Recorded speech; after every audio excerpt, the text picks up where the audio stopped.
Танцевальный флешмоб открыл республиканскую выставку «Интеллектуальные и инновационные ресурсы». А далее все присутствующие могли пройти в здание Кыргызского драматического театра, чтобы лицезреть воочию новаторские идеи отечественных изобретателей.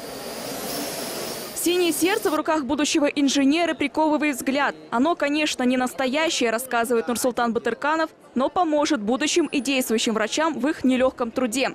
Такой прототип сердца позволит врачам лучше понять проблему и поставить более точный диагноз. Ведь теперь специалисты смогут обследовать больной орган, используя не обычные фотографии, а выполненные в трехмерном формате. А на такой 3D-модели сердца студенты-медики смогут учиться делать сложнейшие операции. Внутри вот могу показать. Вот здесь, например, патология. Здесь дырка. Тут кровь проходит туда. И они могут ее сшивать, допустим.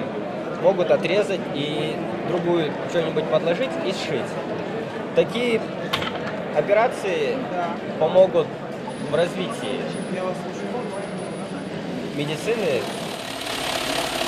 Вода в нижнем сосуде колеблется под воздействием искусственно вызванного землетрясения, а верхнем нет, демонстрирует изобретатель и добавляет. Чтобы снизить влияние колебаний Земли на здание, нужно спроектировать его сейсмоизолирующим поясом. Такой метод очень актуальный для нашей страны, где землетрясения – частое явление. Придумали студенты Университета строительства, транспорта и архитектуры под руководством преподавателя. Если поступает импульс, возбуждающий 9 баллов, то надземную часть передается only 6 баллов.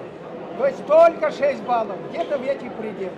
Всего на выставке представлены около 90 изобретений. Среди них и предметы прикладного ремесла, блюда национальной кыргызской кухни, технологии, применяемые в сельском хозяйстве, задумки детей, которые в будущем, быть может, добьются успеха.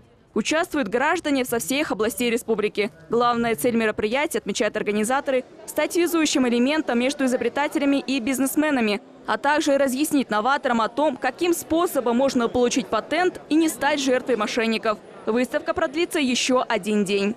Анастасия Соболева, Аскат Касымбеков, НТС.